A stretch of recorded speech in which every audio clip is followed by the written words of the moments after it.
नमस्ते दोस्तों, मैं हूं आपकी अपनी बहन और आप देख रही हैं हमारे इस पावन चैनल को, जहां हर दिन माँ की भक्ति में डूबे रहते हैं, माँ के गुण गाते हैं, माँ की कथाएं सुनते हैं और माँ के आशीर्वाद को अपने जीवन में उतारने की कोशिश करते हैं।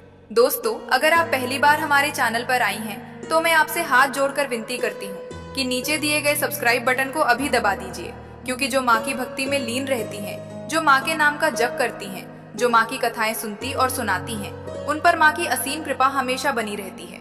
माँ दुर्गा का आशीर्वाद उनके जीवन को सुखमय, शांतिपूर्ण और समृद्ध बना देता है। तो देर मत कीजिए, अभी सब्सक्राइब कर लीजिए और बेल आइकन भी दबा दीजिए, ताकि माँ से जुड़ी हर वीडियो आप तक सबसे पहले पहुँचे। दोस्तों, आज का दिन बहुत ही विशेष है, बहुत ही पुण्यकारी है, बहुत ही दिव्य है। आज एक नहीं बल्कि दो पर्व एक साथ आए हैं और इन दोनों पर्वों का आपस में बहुत गहरा संबंध है। पहला पर्व है चैत्र नवरात्र का 8वां दिन, यानी माँ महागौरी की पूजा का दिन, और दूसरा पर्व है मासिक दुर्गा अष्टमी। दोस्तों, ये संयोग बड़ा दुर्लभ होता है, बड़ा दिव्य होता है। जब नवरात्र की अष्टमी और मासिक दुर्गा अष्टमी एक ही दिन मिल जाते हैं, तो उस दिन का पुण्य कई गुना हो जाता है। माँ की कृपा उस दिन विशेष रूप से बरसती है, इसलिए आज का दिन बहुत महत्वपूर्ण है और आज की ये वीडियो भी बहुत महत्वपूर्ण है। दोस्तों, मैं आज आपके लिए दो बहुत ही सुंदर कथाएं लेकर आई हूँ।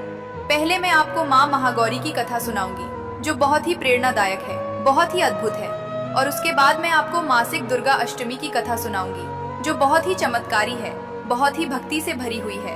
तो दोस्तों, आज की वीडियो को बीच में मत छोड़िएगा, अंत तक देखिएगा, क्योंकि अगर आपने बीच में वीडियो बंद कर दी तो आप दोनों में से कोई एक कथा सुनने से वंचित रह जाएंगी और माँ की उस कृपा से भी वंचित रह जाएंगी जो इन कथाओं को सुनने से मिलती है। माँ खुद कहती है कि जो मेरी कथा को प्रेम से सुनता है, पूरे मन से सुनता है, श्रद्धा से सुनता है, उस पर मेरा आशीर्वाद सदा बना रहता है। तो चलिए माँ का नाम लेकर शुरू करते हैं। जय माँ महागौरी, जय माता दी। दोस्तों, सबसे पहले बात करते हैं माँ महागौरी के बारे में। माँ महागौरी दुर्गा माँ के 9 स्वरूपों में से 8वां स्वरूप है। नवरात्र के 8वें दिन इनकी पूजा की जाती है। माँ महागौरी का नाम सुनते ही मन में एक ऐसी छवि उभरती है जो अत्यंत शांत है, अत्यंत सुंदर है, अत्यंत उज्जवल है। दोस्तों, महागौरी नाम 2 शब्दों से बना है। पहला शब्द है महा, जिसका अर्थ है महान, अति श्रेष्ठ, सर्वोच्च, और दूसरा शब्द है गौरी, जिसका अर्थ है गोरी, श्वेत, उज्जवल, निर्मल। तो माँ महागौरी का अर्थ है वह देवी जो महान है और जिनका रूप अत्यंत गोरा, अत्यंत उज्जवल, शंख के समान श्वेत और चांदनी के समान निर्मल है। माँ का वर्ण शंख के समान है, कुंद के फूल के समान है, चंद्रमा की शीतल चांदनी के समान है। उनके वस्त्र श्वेत हैं, उनके आभूषण श्वेत हैं, उनका संपूर्ण स्वरूप श्वेत और दिव्य है, इसीलिए उन्हें श्वेतांबर धरा भी कहा जाता है। दोस्तों, माँ महागौरी की 4 भुजाएं हैं। उनका वाहन वृषभ है, यानी बैल है, इसीलिए उन्हें वृषारूढ़ा भी कहते हैं। उनके ऊपरी दाहिने हाथ में अभय मुद्रा है, जो यह संदेश देती है कि माँ अपने भक्तों को कभी भयभीत नहीं होने देती, उन्हें सदा निडर रखती हैं। नीचे वाले दाहिने हाथ में त्रिशूल है, जो यह बताता है कि माँ शक्ति की देवी हैं, वे अपने भक्तों के शत्रुओं का नाश कर सकती हैं। ऊपरी बाएं हाथ में डमरू है, जो सृष्टि के संगीत का प्रतीक है, और नीचे वाले बाएं हाथ में वर मुद्रा है, जो यह दर्शाती है कि माँ अपने भक्तों को मनचाहा वरदान देने के लिए सदा तत्पर रहती हैं। माँ का मुखमंडल सदा प्रसन्न रहता है, उनकी आंखों में करुणा का अपार समुद्र लहराता है। जो भी इस दिव्य स्वरूप का ध्यान करता है, उसके मन की सारी व्याकुलता दूर हो जाती है और उसे अपूर्व शांति मिलती है। दोस्तों, माँ महागौरी को अष्टवर्षा भवेद गौरी भी कहा गया है, यानी 8 वर्ष की बालिका के समान माँ का रूप है। कितना सुंदर है ना ये। माँ का रूप एक 8 वर्षीय बालिका के समान निर्दोष, निर्मल, प्रेमपूर्ण और मनमोहक है। माँ में एक बच्चे की सी मासूमियत है और एक माँ की सी ममता भी है। माँ अपने भक्तों को अपना बच्चा मानती है, और जैसे एक माँ अपने बच्चे का दुख नहीं देख सकती, वैसे ही माँ महागौरी भी अपने भक्तों का दुख नहीं देख सकती। दोस्तों, अब आइए माँ महागौरी की महिमा के बारे में जानते हैं। दोस्तों, ये कथा तब की है जब ये सृष्टि नई नई बनी थी। देवता थे, दानव थे, मनुष्य थे और हिमालय जैसे महान पर्वत थे जो आकाश को छूते थे। हिमालय पर्वत के राजा थे हिमवान और उनकी पत्नी थी मैनावती। ये दोनों बहुत ही धर्मपरायण, बहुत ही पुण्यात्मा थे। इनके यहाँ एक बेटी हुई जो देखने में साक्षात देवी के समान थी।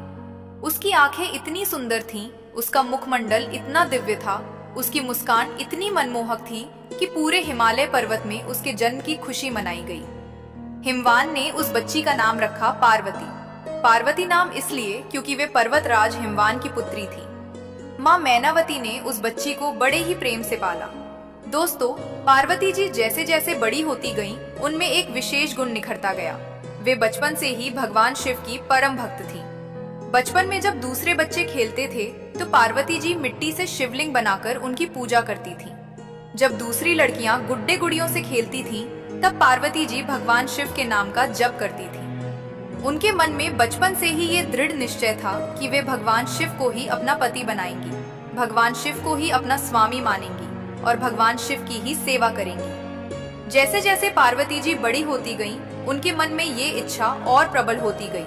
वे हर दिन भगवान शिव की पूजा करती थीं, उनका ध्यान करती थीं। लेकिन दोस्तों, भगवान शिव को पाना इतना आसान नहीं था। वे तो महायोगी थे, जटाधारी थे, वैरागी थे, समाधि में रहने वाले थे। उनका मन संसार की किसी भी चीज में नहीं लगता था। वे तो सिद्धों के सिद्ध थे, योगियों के योगी थे। उन्हें अपनी ओर आकर्षित करने के लिए कोई साधारण उपाय काम नहीं करने वाला था। दोस्तों, एक दिन देवर्षि नारद जी पार्वती जी के पास आए। नारद जी बहुत ही दूरदर्शी थे, बहुत ही ज्ञानी थे। उन्होंने पार्वती जी की हाथ की रेखाएं देखी, उनका भविष्य देखा और उन्होंने बताया कि पार्वती जी का जो स्वामी होगा वो जटाधारी होगा, वैरागी होगा, शमशान में रहने वाला होगा। ये सुनकर माँ मैनावती घबरा गईं, क्योंकि वे नहीं चाहती थीं कि उनकी बेटी किसी वैरागी के साथ ब्याही जाए। लेकिन पार्वती जी मुस्कुराती रहीं, क्योंकि वे समझ गई थीं कि नारद जी भगवान शिव का ही वर्णन कर रहे हैं और भगवान शिव ही उनके स्वामी होंगे। ये जानकर उनका मन और प्रसन्न हो गया और उनकी भगवान शिव के प्रति भक्ति और गहरी हो गई। दोस्तों, पार्वती जी ने निश्चय किया कि वे घोर तपस्या करेंगी। उन्होंने अपने माता पिता से आज्ञा मांगी। पहले तो माँ मैनावती ने मना किया। उन्होंने कहा कि बेटी, तुम इतनी कोमल हो, इतनी नाजुक हो, तुम घोर तपस्या कैसे करोगी? लेकिन पार्वती जी का निश्चय दृढ़ था। अंत में हिमवान जी और मैनावती जी ने उन्हें आज्ञा दे दी। पार्वती जी घर छोड़कर जंगल में चली गईं। जंगल में एकांत था, शांति थी, प्रकृति का सौंदर्य था। पार्वती जी ने वहां एक स्थान चुना और अपनी तपस्या आरंभ की। दोस्तों, उनकी तपस्या बड़ी ही कठोर थी, बड़ी ही अद्भुत थी। ग्रीष्म ऋतु में जब सूरज की गर्मी असह्य होती थी, तब पार्वती जी ने पंचाग्नि साधना की, यानी चारों दिशाओं में 4 अग्नि प्रज्वलित की और ऊपर सूर्य देव थे। इस प्रकार 5 अग्नियों के बीच में बैठकर उन्होंने तप किया। ऊपर से सूरज की धूप और चारों तरफ से अग्नि की लपटें। उस असह्य गर्मी में भी पार्वती जी ध्यान मग्न रहीं, शिव शिव जपती रहीं। वर्षा ऋतु में जब आकाश से मूसलाधार बारिश होती थी, जब बिजलियां कड़कती थी, जब तूफान आते थे, तब भी पार्वती जी खुले आकाश में बैठकर तपस्या करती रहीं, भीगती रहीं, लेकिन भगवान शिव का ध्यान नहीं छोड़ा। शीत ऋतु में जब ठंड इतनी बढ़ जाती थी कि पानी जम जाता था, जब हिम के तूफान आते थे, जब कंपकंपी छूट जाती थी, तब पार्वती जी ने बर्फीले पानी में खड़े होकर तपस्या की। ठंडे जल में घंटों खड़ी रहती थी, लेकिन उनके होठों पर शिव का नाम था और मन में शिव का ध्यान था। दोस्तों, धीरे धीरे पार्वती जी ने अपना भोजन भी कम करना शुरू किया। पहले वे फल खाती थी, फिर फल भी बंद कर दिए, फिर वे केवल पत्ते खाकर रहने लगी। इसीलिए उन्हें अपर्णा भी कहते हैं, यानी पत्ते भी न खाने वाली। और फिर एक दिन उन्होंने पत्ते भी खाना बंद कर दिए, केवल वायु पर जीवन यापन करने लगी। इतनी कठोर तपस्या से उनका शरीर कृश हो गया, दुर्बल हो गया, लेकिन उनका मन दृढ़ था, उनकी भक्ति अटूट थी, उनकी श्रद्धा अविचल थी। इस प्रकार कई वर्षों तक पार्वती जी की कठोर तपस्या चलती रही। देवता लोग स्वर्ग से ये दृश्य देख रहे थे। वे आपस में कह रहे थे कि इतनी कठोर तपस्या तो हमने कभी नहीं की। पार्वती जी की भक्ति देखकर देवताओं का भी सिर झुक जाता था। दोस्तों, भगवान शिव दोस्तों, ये सुनकर पार्वती जी का मन क्रोध से भर गया। उन्होंने दृढ़ता से कहा, हे ब्राह्मण देव, आप भगवान शिव की निंदा मत कीजिए। भगवान शिव ही मेरे स्वामी हैं, भगवान शिव ही मेरे आराध्य हैं और भगवान शिव के अलावा मैं किसी और को अपना पति नहीं मानूंगी। आप जो भी कहते रहें, मेरा निश्चय नहीं बदलेगा। अगर आप भगवान शिव की निंदा करते रहें तो मैं यहाँ से चली जाऊंगी। ये सुनकर वह बूढ़ा ब्राह्मण अपने असली रूप में प्रकट हो गया। साक्षात भगवान शिव पार्वती जी के सामने थे। उनकी जटाओं में गंगा जी विराजमान थी, माथे पर तीसरा नेत्र था, गले में सर्प की माला थी और उनके चेहरे पर एक दिव्य मुस्कान थी। भगवान शिव ने कहा, पार्वती, तुमने मेरी परीक्षा में उत्तीर्ण हो गई हो। तुम्हारी भक्ति, तुम्हारी निष्ठा, तुम्हारा धैर्य, ये सब देखकर मैं तुम पर मुग्ध हो गया हूँ। मैं तुम्हारा प्रस्ताव स्वीकार करता हूँ। तुम मेरी अर्धांगिनी बनोगी। दोस्तों, ये सुनकर पार्वती जी की आंखों में आनंद के आंसू आ गए। उनकी वर्षों की तपस्या सफल हो गई थी। उनका सपना पूरा होने वाला था। लेकिन उस समय जब भगवान शिव ने पार्वती जी को देखा तो उनका मन थोड़ा द्रवित भी हो गया, क्योंकि वर्षों की कठोर तपस्या के कारण पार्वती जी का शरीर दुर्बल हो गया था और उनके शरीर का रंग, जो पहले गोरा और सुंदर था, सांवला पड़ गया था। लंबी तपस्या की थकान उनके शरीर पर स्पष्ट दिखती थी। भगवान शिव ये देखकर बोले, पार्वती, तुमने मेरे लिए इतनी कठोर तपस्या की है, इतना कष्ट सहा है, अब तुम्हें इसका फल मिलेगा। उन्होंने पार्वती जी को पवित्र गंगा जल से स्नान कराया। दोस्तों, जैसे ही पार्वती जी ने गंगा जल से स्नान किया, एक अद्भुत चमत्कार हुआ। उनका शरीर पुनः कांतिमान हो गया। वे पहले से भी अधिक सुंदर, पहले से भी अधिक उज्जवल, पहले से भी अधिक तेजस्वी हो गई। उनके शरीर का रंग इतना गोरा हो गया, इतना उज्जवल हो गया, इतना श्वेत हो गया कि देखने वाले चकित रह गए। शंख से भी अधिक सफेद, चांदनी से भी अधिक उज्जवल, यही रूप माँ का महागौरी रूप कहलाया, क्योंकि वे इतनी अधिक गौरी, इतनी अधिक उज्जवल हो गई थी कि महागौरी नाम ही उनके लिए उपयुक्त था। दोस्तों, इस कथा से हमें एक बहुत बड़ी सीख मिलती है। जब माँ पार्वती जैसी देवी को भी अपने इष्ट को पाने के लिए इतनी कठोर साधना करनी पड़ी, तो हम साधारण मनुष्यों को भी धैर्य रखना चाहिए। जब भी हम कठिनाइयों से घिरे हों, जब भी हमें लगे कि माँ ने हमारी नहीं सुनी, तो हमें याद रखना चाहिए कि माँ परीक्षा ले रही हैं। माँ देख रही हैं कि उनका भक्त कितना दृढ़ है, कितना अटूट है, और जब भक्त की परीक्षा पूरी होती है तो माँ की कृपा भी उतनी ही बड़ी होती है। इसलिए हार मत मानिए, माँ का नाम लेते रहिए, माँ पर भरोसा रखिए। माँ जरूर सुनेंगी, माँ जरूर मदद करेंगी। दोस्तों, तो ये थी माँ महागौरी की पवित्र और प्रेरणादायक कथा। अब आइए जानते हैं माँ महागौरी की पूजा विधि के बारे में। आज के दिन सुबह जल्दी उठकर स्नान करें, स्वच्छ और शुभ वस्त्र पहने। आज गुलाबी रंग के वस्त्र पहनना बहुत शुभ माना जाता है, क्योंकि नवरात्र के 8वें दिन का रंग गुलाबी होता है। गुलाबी रंग प्रेम का, कोमलता का, करुणा का प्रतीक है, जो माँ महागौरी के स्वभाव को दर्शाता है। पूजा स्थान को साफ करें, गंगा जल से पवित्र करें। माँ महागौरी की प्रतिमा या तस्वीर को पूजा स्थान पर स्थापित करें। माँ को श्वेत रंग के फूल चढ़ाएं, क्योंकि माँ महागौरी को श्वेत रंग बहुत प्रिय है। माँ को चमेली के फूल, सफेद गुलाब, सफेद कमल अर्पित करें। माँ को मिठाई का भोग लगाएं, खीर का भोग लगाएं, नारियल, पान, सुपारी, इलायची, लौंग भी अर्पित करें। धूप दीप जलाएं, फिर माँ की आरती उतारें। आज माँ की मंत्र ओम देवी महागौर्यै नमः का जितना अधिक जप हो सके उतना करें। दोस्तों, आज के दिन कन्या पूजन करना बहुत ही फलदायी माना जाता है। 9 छोटी छोटी कन्याओं को घर बुलाएं, उनके पांव धोएं, उनके माथे पर रोली का तिलक लगाएं, उन्हें हलवा, पूरी, चने का प्रसाद खिलाएं, उन्हें यथाशक्ति दक्षिणा और उपहार दें। जब 9 कन्याएं आपके घर से प्रसन्न होकर जाएंगी, तो उनकी मुस्कान में माँ की कृपा देखिए। माँ प्रसन्न हो जाएंगी और आपके घर में सुख, शांति और समृद्धि का वास कराएंगी। दोस्तों, अब आइए दूसरी कथा की तरफ। दूसरी कथा है मासिक दुर्गा अष्टमी की कथा। ये कथा भी बहुत ही अद्भुत है, बहुत ही चमत्कारी है, बहुत ही भक्ति से भरी हुई है।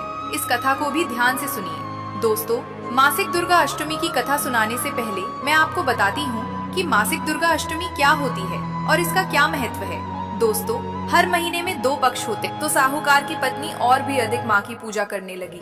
उसने व्रत रखना शुरू किया। हर मासिक दुर्गा अष्टमी को वो विधि विधान से व्रत रखती थी, माँ की पूजा करती थी, कथा सुनती थी, कन्या पूजन करती थी। एक दिन माँ दुर्गा उसके सपने में आई। माँ ने कहा, बेटी, तेरी भक्ति और तेरा विश्वास देखकर मेरा मन प्रसन्न हो गया। तू हर मासिक दुर्गा अष्टमी को विधि पूर्वक व्रत रख, कन्या पूजन कर और ब्राह्मणों को भोजन करा। तेरी मनोकामना अवश्य पूरी होगी। सपने में माँ का आशीर्वाद पाकर साहूकार की पत्नी की आंखें खुल गईं। वह रो पड़ी, लेकिन खुशी के आंसू थे वे। उसने माँ का धन्यवाद किया और निश्चय किया कि वह माँ के बताए अनुसार ही व्रत करेगा। दोस्तों, उस दिन के बाद से साहूकार की पत्नी ने हर मासिक दुर्गा अष्टमी को बहुत ही विधि विधान से व्रत रखना शुरू किया। सुबह जल्दी उठकर स्नान करती, माँ की प्रतिमा को स्नान कराती, माँ को श्रृंगार चढ़ाती, माँ को भोग लगाती, माँ की कथा सुनती, 9 कन्याओं को भोजन कराती, ब्राह्मणों को दान देती। ये सिलसिला चलता रहा और दोस्तों, माँ की कृपा देखिए, कुछ ही महीनों के बाद साहूकार की पत्नी को पता चला कि वो माँ बनने वाली है। पूरे घर में खुशी की लहर दौड़ गई। साहूकार की आंखों में आनंद के आंसू थे। जब बच्चे का जन्म हुआ तो वो बहुत ही सुंदर और स्वस्थ था। घर में जश्न का माहौल हो गया। पड़ोसी आए, रिश्तेदार आए, सबने बधाई दी। साहूकार की पत्नी माँ दुर्गा का धन्यवाद करते नहीं थकती थी। उसने माँ के मंदिर में जाकर माँ के चरणों में फूल चढ़ाए, माँ को भोग लगाया, माँ के मंदिर में भंडारा कराया। उसने माँ से कहा, हे माँ, आपने मेरी सुनी, आपने मेरी इच्छा पूरी की, मैं आपकी बहुत ऋणी हूँ। माँ ने मानो उसकी बात सुनकर मुस्कुराकर आशीर्वाद दिया। दोस्तों, लेकिन इस कथा में एक और भाग है जो बहुत ही महत्वपूर्ण है। साहूकार की पत्नी की एक पड़ोसन थी जो बहुत ही जलने वाली थी, बहुत ही ईर्ष्यालु थी। जब उसने देखा कि साहूकार के घर में बच्चा हुआ, साहूकार के घर में खुशी आई, तो वो मन ही मन जलने लगी। उसने सोचा, मैं भी माँ दुर्गा का व्रत रखूंगी और अपनी मनचाही इच्छा पूरी करूंगी। लेकिन दोस्तों, उस पड़ोसन की भक्ति में सच्चाई नहीं थी। वो माँ से प्रेम नहीं करती थी, बस अपनी इच्छा पूरी करना चाहती थी। उसने मासिक दुर्गा अष्टमी का व्रत तो रखा, लेकिन विधि विधान से नहीं। उसने कन्या पूजन नहीं किया, ब्राह्मणों को दान नहीं दिया, माँ की कथा नहीं सुनी, बस ऊपर ऊपर से व्रत का नाटक किया। माँ दुर्गा तो सर्वज्ञ हैं, वे सब जानती हैं। माँ को पता था कि उस पड़ोसन की भक्ति में सच्चाई नहीं है, इसलिए माँ ने उसकी इच्छा पूरी नहीं की। जब पड़ोसन को अपनी इच्छा पूरी नहीं हुई तो वो और भी क्रोधित हो गई। उसने साहूकार की पत्नी से पूछा, तुमने कैसे व्रत किया था जो तुम्हारी इच्छा पूरी हो गई और मेरी नहीं हुई? साहूकार की पत्नी ने सारी विधि बताई। उसने बताया कि व्रत में सच्चाई होनी चाहिए, मन में माँ के प्रति सच्ची श्रद्धा होनी चाहिए, कन्या पूजन करना जरूरी है, माँ की कथा सुनना जरूरी है और ब्राह्मणों को दान देना भी जरूरी है। पड़ोसन को अपनी गलती समझ में आई। उसने माँ से क्षमा मांगी और अगली बार सच्चे मन से पूरी विधि के साथ व्रत किया। इस बार माँ ने उसकी भक्ति स्वीकार की और उसकी भी मनोकामना पूरी की। दोस्तों, इस कथा से हमें एक बहुत बड़ी शिक्षा मिलती है। माँ की पूजा में, माँ के व्रत में सच्चाई होनी चाहिए। जब हम माँ की पूजा करें तो मन में माँ के प्रति सच्ची श्रद्धा होनी चाहिए, सच्चा प्रेम होना चाहिए। ऊपर ऊपर से पूजा करने से कुछ नहीं होता। माँ दिल की बात जानती है, माँ हमारे मन को पढ़ती है।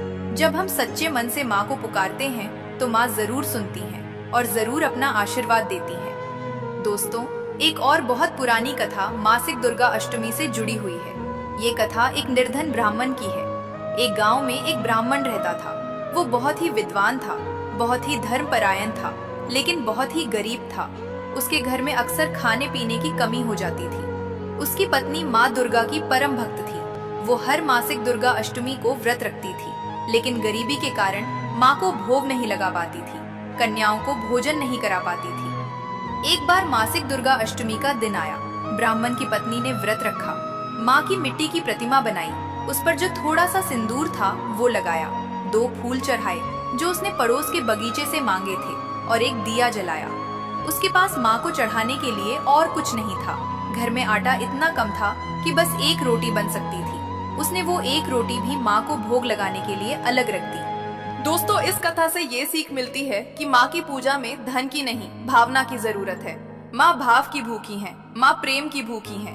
जो भक्त सच्चे मन से माँ को एक फूल भी चढ़ाता है, माँ उसे कभी खाली हाथ नहीं जाने देती।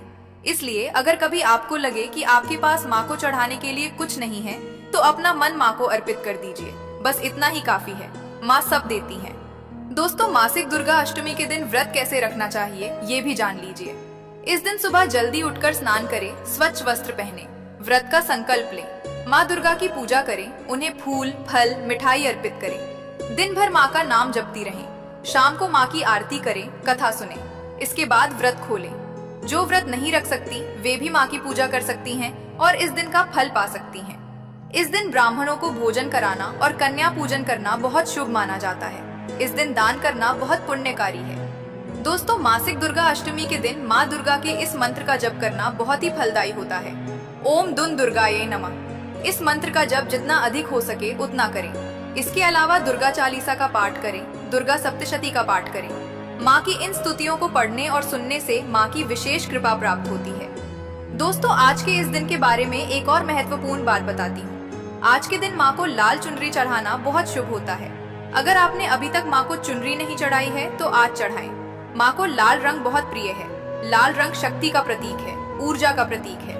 माँ को लाल फूल भी चढ़ाएं। विशेष रूप से लाल गुड़हल का फूल माँ को बहुत प्रिय है। दोस्तों, आज के दिन माँ के किसी मंदिर में जाकर दर्शन करना बहुत ही पुण्यकारी होता है। अगर आपके पास कोई दुर्गा माँ का मंदिर है तो आज वहाँ जरूर जाएं। माँ के चरणों में फूल चढ़ाएं। माँ से अपने मन की बात करें। माँ से अपनी इच्छाएं कहें। माँ जरूर सुनेंगी। दोस्तों, आज के पावन दिन पर मैं चाहती हूँ कि आप सभी एक काम करें। आज माँ के सामने बैठकर अपनी सबसे बड़ी परेशानी माँ को बताएं। अपना सबसे बड़ा दुख माँ को बताएं। अपनी सबसे बड़ी इच्छा माँ को बताएं। मन में किसी से कुछ छिपाने की जरूरत नहीं। माँ के सामने सब कुछ खोल दीजिए। माँ आपकी माँ है। माँ आपकी हर बात सुनती है और माँ का वादा है कि जो उनसे सच्चे मन से मांगता है माँ उसे जरूर देती है। दोस्तों, आज नवरात्र का 8वां दिन है। कल नवमी है, नवरात्र का अंतिम और सबसे महत्वपूर्ण दिन। कल माँ सिद्धिदात्री की पूजा होगी। माँ सिद्धिदात्री जो सभी सिद्धियाँ देती हैं, जो सभी मनोकामनाएं पूरी करती हैं। कल भी हमारे चैनल पर जरूर आइएगा। कल हम माँ सिद्धिदात्री की पूरी कथा, पूरी पूजा विधि, पूरी जानकारी लेकर आएंगे, तो कल की वीडियो भी जरूर देखिएगा। दोस्तों, आज के पावन दिन पर आइए हम सब मिलकर माँ महागौरी से प्रार्थना करें। हे माँ महागौरी, हे माँ दुर्गे, आप अत्यंत दयालु हैं, आप करुणामयी हैं, आप जगत जननी हैं, आप सबकी माँ हैं। आज हम सब आपके चरणों में अपना सिर झुकाते हैं। हमारे जीवन में जो भी अंधकार है उसे दूर कीजिए। हमारे जीवन में जो भी कष्ट हैं उन्हें हर लीजिए। हमारे घर में सुख शांति और समृद्धि का वास कराइए। जो बीमार हैं उन्हें स्वास्थ्य दीजिए। जो परेशान हैं उन्हें शांति दीजिए। जो अकेले हैं उन्हें सहारा दीजिए। जो टूट गए हैं उन्हें उठाइए। जो थक गए हैं उन्हें बल दीजिए। हे माँ, हम सब पर अपनी असीम कृपा बनाए रखिए। जय माँ महागौरी, जय माँ दुर्गे। दोस्तों, अगर आज की ये वीडियो आपको अच्छी लगी हो, अगर माँ महागौरी की कथा और मासिक दुर्गा अष्टमी की कथा ने आपके मन को छुआ हो, तो वीडियो को लाइक जरूर कीजिए। कमेंट में लिखिए जय माँ महागौरी और माँ का आशीर्वाद आप पर बना रहेगा। अगर अभी तक सब्सक्राइब नहीं किया है तो अभी कर लीजिए और बेल आइकन भी दबाइए। इस वीडियो को अपने परिवार में, अपनी सहेलियों में, अपने रिश्तेदारों में शेयर कीजिए ताकि वे भी माँ की इन पवित्र कथाओं का लाभ उठा सकें। माँ का आशीर्वाद आप सब पर हमेशा बना रहे। जय माँ महागौरी, जय माँ दुर्गे।